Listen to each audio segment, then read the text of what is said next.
안녕하세요. 공식적으로 설 연휴가 시작되었는데 다들 어떻게 지내고 계신지 궁금하네요. 저는 이제 설 연휴 맞이해서 올해 목표가 뭔지 좀 다시 돌아보는 시간을 보내고 있는 것 같아요.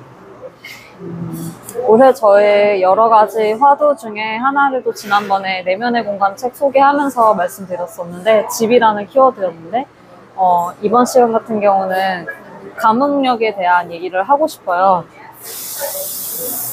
제가 얼마 전에 이제 방금 말씀드린 감흥력이라는 키워드를 가지고 좀 살펴볼 수 있게 책을 한 권 발견하게 되었는데요. 단순히 뭐 직관력이 뛰어나다 아니면은 감수성이 뛰어나다 이런 차원이 아니라 내 눈앞에 있는 사람에게 내가 진심으로 동조되고 같은 것을 느끼고 공명하는 능력, 그럼으로써 뭔가 응답하는 능력을 감흥력이라고 말하는 것 같더라고요.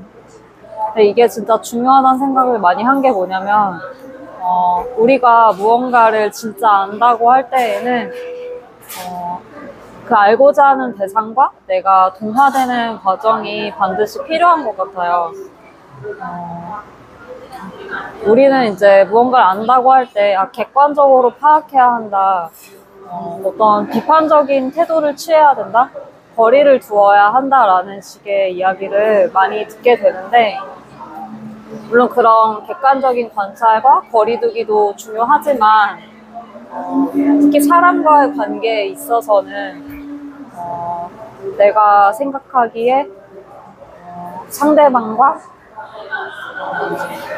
너무나도 다른 배경에서 살아왔다고 할지라도 지금 이 순간 내 앞에 있는 사람에게는 공감적인 태도로 다가가는 게 필요하고, 그리고 그 사람이 지금 눈앞에서 느끼고 있는 감정, 그리고 감각, 느낌에 대한 공유가 진짜 이루어져야만 내 눈앞에 있는 사람과 진정으로 함께 할 수 있다라는 생각이 들어요. 근데 뭐 계속 그 눈앞에 있는 사람과 나를 동일시하면서 같은 느낌에 빠져 지내라는 것이 아니라, 누군가를 이해하기 위해서는 필연적으로 그 사람이 느끼고 있는 그 느낌의 세계에 내가 같이 풍덩 빠지는 수밖에 없다라는 생각을 많이 해요. 제가 뭐 직업적으로 지금 뭐 전문적인 뭐 상담가의 길을 걷거나 하는 사람은 아니지만, 미술 비평 일을 하면서 어떤 작가님들을 만나게 될 때 아무리 낯선 환경, 낯선 이야기를 갖고 있는 작가라고 할지라도 그 작가의 작품 세계를 이해하기 위해서는 그 작가가 작품을 만들 때 단초가 되었던 감정 상태라던가 경험에 저도 같이 빠져들면서 느껴보는 작업이 반드시 선행되어야 하더라고요. 제가 좀 딱딱하게 말씀을 드리는 것 같은데, 느끼지 않고 어떤 대상을 아는 거는 어렵고, 또 그렇게 느끼고 아는 과정을 거쳐야만 그 대상을 진정으로 관심을 가질 수 있고 사랑할 수 있다라는 거를 저는 많이 느껴요. 제가 어린 시절부터 원래는 되게 감수성이 풍부한 사람인데, 감각도 예민하고 그런 사람인데, 내가 이렇게 느끼는 거를 있는 그대로 받아들이는 게 되게 두려웠어요. 그런 것들이 되게 비효율적이고, 내가 하고자 하는 어떤 공부나 목표를 달성하는 과정에서 장애물이 된다고 생각했고, 저는 스스로 정말로 로봇이 되었으면 좋겠다고 생각한 적이 굉장히 많아요. 그래서 사춘기 때 되게 감수성이 풍부하고 예민했음에도 불구하고 이 느껴지는 것들을 부인하고 부정하면서 억눌렀던 것 같고, 나는 왜 이렇게 민감하게 뭔가를 반응하지? 라는 것들을 필요 이상으로 너무 신경 쓰고 살았던 것 같아요. 그러면서 감정을 차단을 하다 보니까 되게 외로웠어요. 뭔가 학창시절 내내 제 옆에 있어준 친구들이 있었음에도 불구하고, 친구들은 저한테 달려와서 막 안아주고 막 감정 표현도 자유롭게 해주고 공감도 해주는데도, 저는 그 친구들처럼 그 친구들에게 똑같이 행동을 하지 못했어요. 뭔가 항상 마음에 장벽을 가지고 문을 닫아 걸고 있었던 것 같아요. 그러면서도 그 닫은 문 안쪽에 있는 나는 이걸 다 허물고 이 친구와 어떤 하나가 되고 싶다, 동화되고 싶다, 진정으로 공감받고 싶다, 나도 그 친구를 공감하고 싶다, 이제 이런 것들을 많이 느꼈었는데, 그런 것들을 어쨌든 있는 그대로 수용하지 못하고 살아가면서, 또 그렇게 성인이 되면서 대학에 와서도 제대로 된 친구 관계, 인간관계를 잘 못 맺었던 것 같고, 지금 사회생활을 하고 있는 이 상황 속에서도 뭐 일적으로 만나는 사람들에 대해서는 어쨌든 공사 구분을 좀 확실히 하려고 하고, 적당한 어떤 관계를 유지하면서 어떤 큰 어려움을 느끼지는 않지만, 그 이상으로 뭔가 내밀하게 가까워질 수 있는 그런 관계는 사실 많지 않은 것 같아요. 물론 제 주변에 지금 있어주시는 분들, 고마운 분들 계시지만, 그 범위가 넓지 않고 스스로 뭔가 제한을 두고 있어요. 그 사람과 사람이 만나는 그 상황 속에서 제가 더 열릴 수 있는 여지가 있음에도 불구하고 그런 게 안타까워서 올해는 좀 사람들 속에서 또 내가 만나는 사람과 함께 더 많은 것들을 느끼고 또 응답할 수 있는 사람이 되는 훈련을 하고 싶다는 생각이 들었고, 제가 원래 가지고 있던 민감하게 느끼는 능력, 이런 것들을 인정하면서 그거를 개발해서 그게 또 어떤 나 자신에 대한 통찰이든 상대에 대한 통찰이든 간에 좀 쓸모있는 지혜로 이어질 수 있도록 허용을 해야겠다, 스스로에게. 그런 생각을 많이 했던 것 같습니다.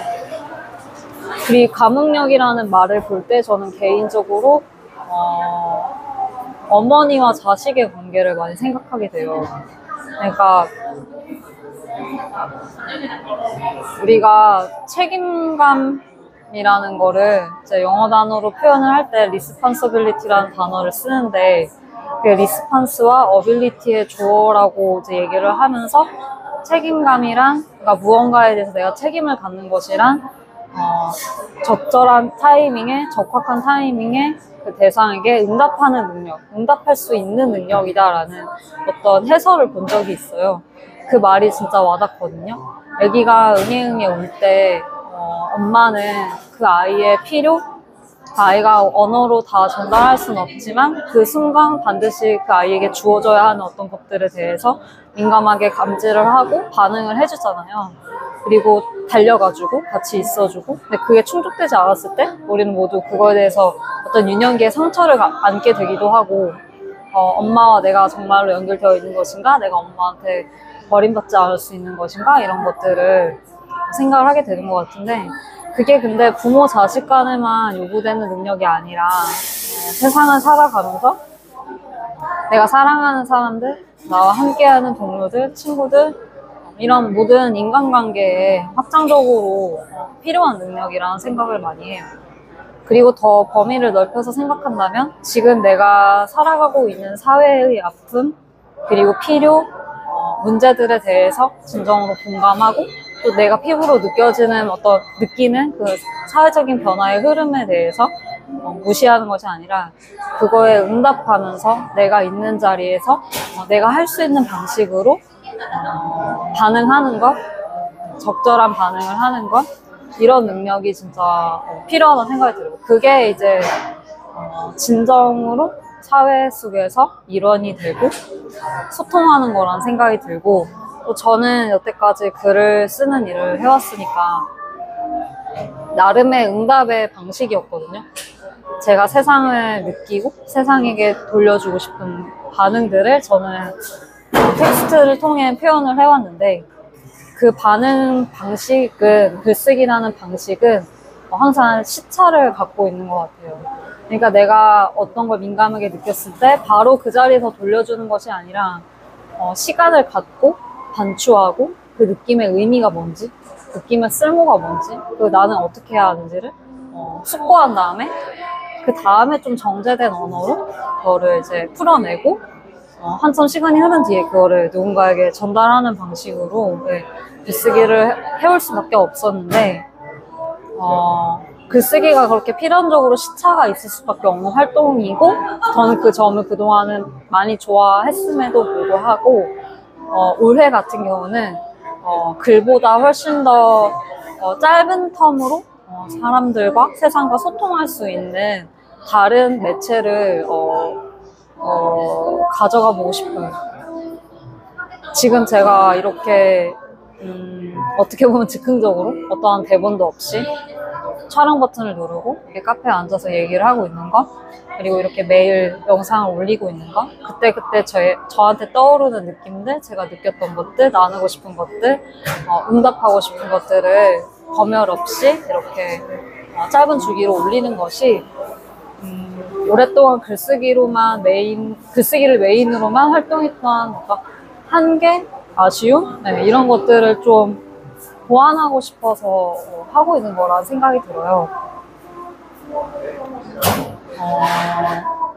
모르겠어요. 앞으로 이 예지의 성장일기라는 채널을 통해 제가 발신하는 메시지, 나누고자 하는 이야기들이 여러분께 어떤 반향을 일으키게 될지, 또 여러분은 또 어떻게 감흥하셔서 또 여러분의 이야기를 저에게 전달해 주실지, 네, 이런 건 제가 아직 어떠한 것도 확신할 수 없지만 계속 해보려고 해요.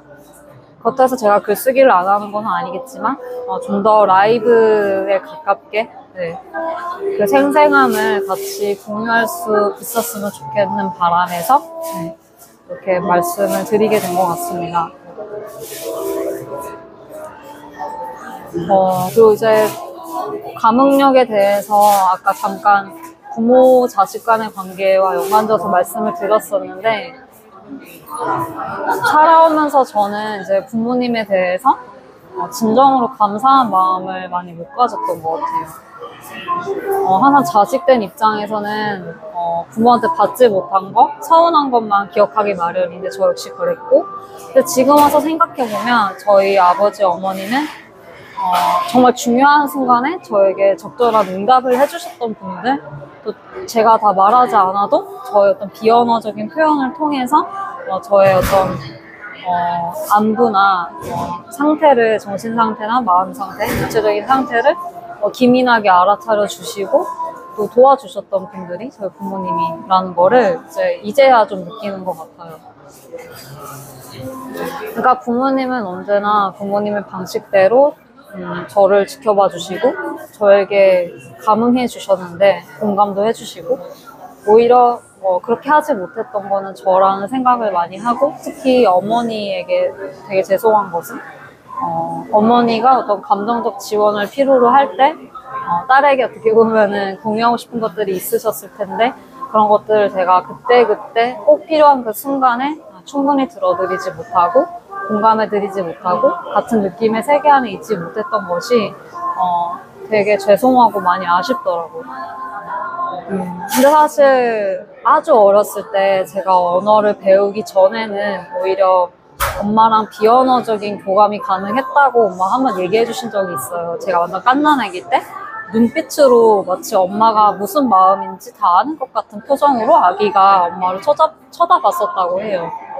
근데 오히려 언어를 배우게 됐을 때 제가 엄마랑 더 소통을 하는 것이 아니라 말로 장벽을 치고 멀어져 있었구나라는 걸 알게 되면서, 또 글과 말로 할 수 없는 것들이 되게 많다라는 걸 또 알게 되면서 그때의 그 비언어적인 교감, 어떻게 보면 되게 동물적일 수도 있는 그 교감이 또 되게 그리워지더라고요.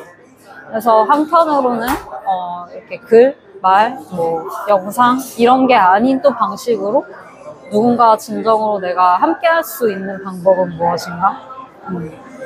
감각의 차원에서도 같이 존재할 수 있는 방식이 무엇인가?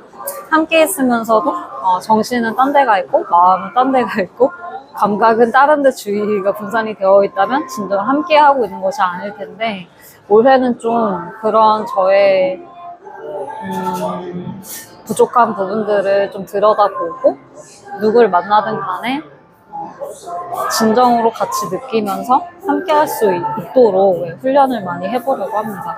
그래서 새해 맞이해서 연휴에 좀 제가 앞으로 어떻게 살아가야 하는가에 대해서 물질적이고 사회적인 커리어적인 목표만 세우는 것이 아니라 이런 관계 차원에서 또 내가 세상을 느끼고 감각하는 차원에서 변화될 필요가 있는 것에 대해서 또 돌아보는 시간을 지금 갖고 있는 것 같습니다. 네, 오늘도 제 얘기 들어줘서 감사하고 여러분도 되게 외롭지 않게 누군가와 함께 느끼면서 더 충만한 감각으로 살아가는 오늘이 되시기를 바라며 네, 영상을 마치도록 하겠습니다.